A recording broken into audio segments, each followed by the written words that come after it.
Bueno, y en aras del tiempo, pues Julio, tú eres ahora el director de orquesta con el siguiente caso que no está descrito en ninguna. Después de esto, Joaquín y Jorge van a ser los criterios de las guías para córnea gutata, pero bueno, No, bueno, perfecto. el de córnea mutata es como dice Carlos. Y, oh, por cierto, por ahí Perdón, tenemos, degeneración marginal pelúcida. no, el de córnea mutata, nada más hacer el comercial que en la revista Mexicana de Oftalmología de hace un par de años está publicado este caso que les comentó. Y es un lente trifocal el que usamos, el que nos daba Sí. mucha abrasión. Pero adelante, Julio. Muy bien, bueno, buen día, yo acá buenas tardes en México. Vamos a empezar este caso clínico. La verdad es un caso clínico bastante, ¿cómo le puedo decir? Un poco, a lo mejor sencillo en el sentido de que, pues, básicamente nuestro paciente ya vino con su diagnóstico, nada más a preguntarnos sobre una segunda opinión. Se trata de un masculino de 58 años de edad, originario aquí de nuestro medio, y viene precisamente por segunda opinión de catarata, más aparte de su diagnóstico previo de degeneración marginal pelúcida. No tiene antecedentes de importancia, más los que ya mencionamos.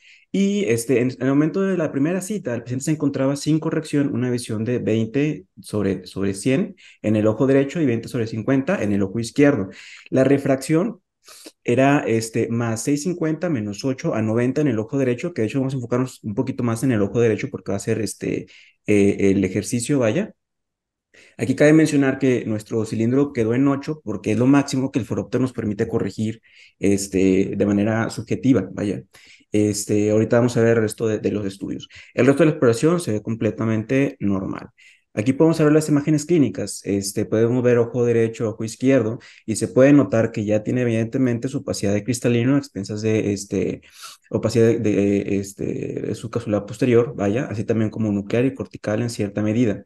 Comparando ambos ojos, pues está un poco más afectado el ojo derecho que el izquierdo. Ujú. Es por ello que la visión, pues obviamente se encuentra pues mucho más deficiente. Ya los estudios, nosotros el doctor tiene aquí en su consultorio el Keratograph, el M5, y les tomamos los estudios de screening a los pacientes. Aquí podemos notar que obviamente tenemos aquí el patrón, que se le puede decir, bueno, de diferentes maneras, puede ser pinzas o tenazas de cangrejo o beso de paloma. Ujú. Y se ve bastante característico y sobre todo bastante regular en el centro, ujú, que es algo muy característico de los pacientes con ejercicio maquinaria pelúcida. Ujú. En el ojo izquierdo, pues básicamente el mismo patrón y podemos observar también la imagen clínica con los anillos superpuestos, vaya, donde se ve bastante alterada, obviamente, la topografía. La córnea está bastante deformada ya en ambos ojos, pero en el ojo derecho en mayor medida. Aquí, mediante el estudio de OPD, pues vamos a ver la retroiluminación, donde se puede apreciar las opacidades de cristalino.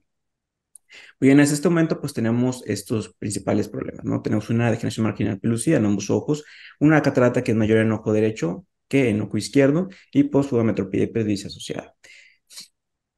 Entonces, ¿qué podemos retomar un poquito de estos casos? Bueno, pues la degeneración marginal pelúcida es una ectasia corneal que es progresiva, sin embargo, bueno, cursa con estigmatismo bastante regular, aunque es bastante alto también, y pues la corrección siempre va a ser un problema. Entonces, ¿qué es lo que pasa? Cuando un paciente desarrolla su catarata, pues esa es la oportunidad para poder intervenir a nuestro paciente. Por lo general, los primeros 3 milímetros centrales, la topografía es bastante regular. Es por eso que mayor parte de estos pacientes pues, pueden ser bastante bien corregidos con lentes intraoculares tóricos. Sin embargo, bueno, específicamente en el caso de nuestro paciente, aquí podemos observar la pantalla de overview del OPD, de NIDEC. Podemos observar que evidentemente pues sí tiene su patrón de Kiss and Dove, pero el cilindro, vaya, sí está bastante elevado. Por ejemplo, aquí nos corresponde con un 8, las keratometrías, un astigmatismo de 10 corneales, ujú, aparentemente dos internas. Entonces, vaya, sí tenemos ahí un astigmatismo bastante, si bien bastante regular, a lo mejor en el centro, sí es bastante pronunciado. Y bueno, ojo izquierdo, más o menos misma situación. Si se fijan aquí, pues inclusive el cilindro de la autorrefracción es un poco más elevado. Ya hablando del el reporte de Optical Quality, vemos que el punto de dispersión está bastante disperso. Es una calidad visual bastante alterada y eso debido pues, a la alta cantidad de aberraciones de este ojo. En el ojo izquierdo, pues básicamente es un escenario bastante regular, bastante similar, perdón. También le realizamos un estudio de OCT para medir también la topografía, elevaciones y paquimetrías, bastante consistente con los estudios previos. Sin embargo, otro tema que vamos a platicar aquí es qué hacer con las diferentes medidas de los diferentes equipos, vaya, porque obviamente esto toma bastante relevancia a la hora de cálculo lente intraocular. Las paquimetrías, bueno, es una córnea delgada por la lactancia asociada, sin embargo, tampoco se muestra mayor alteración o compromiso de la arquitectura. Entonces, bueno, ¿qué podemos proponerle a este paciente? Pues en primera instancia podríamos pensar a lo mejor un lente tórico en el ojo derecho. Pues bueno, aquí tenemos también el mapa de pupila del OPD para poder ir planeando nuestra cirugía. Vemos también la miopía peculiar, que afortunadamente tenemos un buen conteo, no hay datos tampoco ni polimorfismo ni pleomorfismo. Y bueno, evidentemente también el OCT macular, que muestra una arquitectura macular bastante conservada. Este mismo equipo de OCT Optopol pues tiene la capacidad para medir, hacer la biometría. Aquí tenemos una longitud axial bastante normal de 23,53. Sin embargo, también tenemos mediante interferometría, vaya, un Ion Master 500, donde pues nos da también aquí la biometría bastante consistente con lo que hemos medido anteriormente. Ahora, pues bueno, tenemos diferentes estudios que hemos tomado y todos tienen a cierto punto cierta variación de sus keratometrías más plana y más curva. Así también pequeñas variaciones en la longitud axial dependiendo de la metodología. Entonces, ¿qué podemos empezar a pensar? Pues bueno, el lente tórico, ¿qué opciones tenemos? Diferentes casas comerciales tienen diferentes tipos de poderes máximos a corregir en astigmatismo. Por ejemplo, esta es la casa comercial de Alcon, IQ Toric. Sin embargo, usando su lente de mayor corrección, todavía nos queda bastante astigmatismo residual en este paciente. Pensando también, por ejemplo, en la casa comercial de Johnson Johnson con un Tecnis ZCT monofocal, también en su máximo poder de corrección, todavía nos quedamos con un cilindro bastante alto. Bueno, de la casa comercial de Zeiss con el AT Torre, que tiene un poco más poder de corrección de cilindro, de hasta un más 12, nos quedamos con el menor astigmatismo residual, que es de menos 2,27. Sin embargo, pues bueno, aquí hasta este punto, no sé si pudiéramos empezar a conversar un poco. Digo, yo como estudiante, ¿verdad? Pues la verdad me quedo con bastantes preguntas, sobre todo en estos pacientes de degercia marginal pelúcida, ¿cuál pudiera ser a lo mejor la mejor metodología para medir el mapa axial? Ya sea por anillo de plácido, a lo mejor por OCT o anillo de plácido, pero con una intensidad de luz distinta. Este paciente tiene mucha fotofobia y eso dificulta mucho la apertura palpebral. Entonces, no sé si alguno me pudiera compartir su experiencia. Bueno, pues si me permitía algún comentario, yo creo que es muy interesante el caso por comentar el proceso diagnóstico, o sea, cómo se llega a un caso, qué hacer si este paciente, en vez de verlo vosotros con el nivelón que tenéis, cayera en mis manos, por ejemplo, ¿vale? ¿Cómo enfocaría el proceso diagnóstico y demás? Yo creo que el primer reto que tenemos que ver así a bote pronto con un posible diagnóstico de degeneración marginal pelúcida es el hacer un diagnóstico diferencial que a veces no es tan fácil como parece entre una marginal pelúcida y un queratocono pelúcida light. Yo creo que es interesante el hacer el diagnóstico diferencial, ¿vale?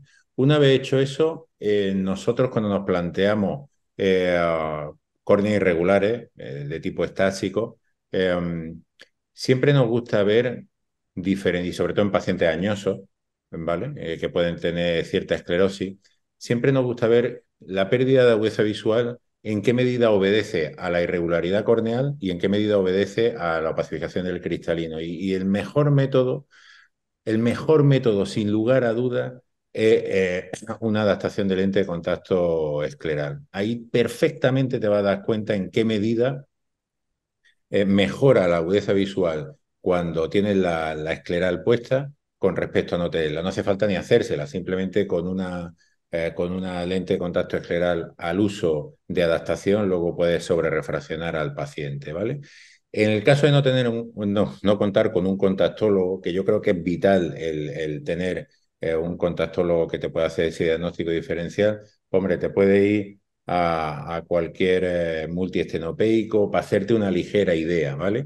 Pero equipos del estilo, el antiguo OCAS, lo que es el HD Analyzer, que nos puede medir bastante bien el scattering, ¿vale? El OSI, la posibilidad de que esa esclerosis da muchos falsos, lecturas erróneas bien en astigmatismo alto, en miopía alta y córneas irregulares, con lo cual no nos serviría, ¿vale? Y os lo dejo así un poco con el proceso diagnóstico, si queréis hacer algún comentario, si queréis luego nos metemos más adelante en cómo enfocar tipo de lentes, cálculo y todo el reto que presenta el paciente, que no es poco, ¿eh?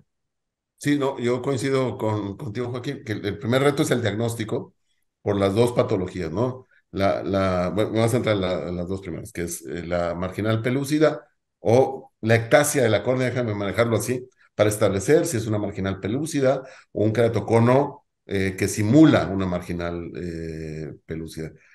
Y la segunda es el tema de la catarata, es decir, cuál contribuye. Y más cuando no conoce el paciente, llega como en esta ocasión, así de nuevo.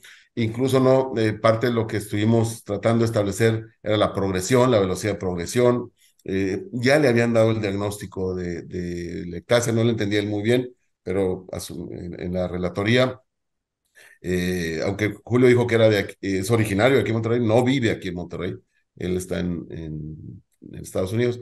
Entonces, medio le dan la explicación, allá no son muy prolijos en las explicaciones. Y creo que ese es el primer gran reto, es decir, cómo establecemos el diagnóstico, cuál está contribuyendo más sobre otra, si mejora o no con el estereotipo. Creo que ese es un reto. Sin querer queriendo, todavía no estaba planeado esto, pero dije, a ver, vamos a dejarle caer toda la tecnología en la medida que tengamos más información, es decir, sobre esa córnea, sobre ese cristalino para poder establecer qué es lo que vamos a hacer. Digo, el enlazamiento inferior, el proceso, no Pero son echarle un vistazo a pelucia. la cara posterior, a la elevación de la Sí, cara posterior, interesante. Y no un aspecto baladí, no es algo académico. Es que sí. si es un queratocono, pelúcida light en un paciente añoso, probablemente podamos esperar cierta ralentización de la progresión y al revés con una pelúcida. No sé vuestros comentarios, Carlos, Sí. Julio, Van. Y siempre concuerdo con todos ustedes que la dificultad es el diagnóstico, ¿no? Eh, de hecho, qué bueno que ya llegó con un poco con el diagnóstico, pero con lo que dices, Jorge, a veces es cierto que en Estados Unidos les hacen los 56 estudios y llega el doctor y les da 2 minutos y no sabe si pudo ver todos los estudios, que como vimos, tienen diferentes mediciones, ¿no? Entonces, no todo siempre con cuál es el que tiene más experiencia, ¿no? Y una de las cosas a tomar en cuenta que si es una pelúcida, sobre todo cuando ya es edad, un queratocono que simula puede serlo, pero una marginal pelúcida, el problema es la progresión, ¿no? Porque también en eso, que le hago el cálculo hoy con esto y mañana cómo va a estar, que bueno, todavía no hemos tocado la parte del manejo, que eso es otro aspecto a considerar, ¿no? Y explicarle muy bien al paciente.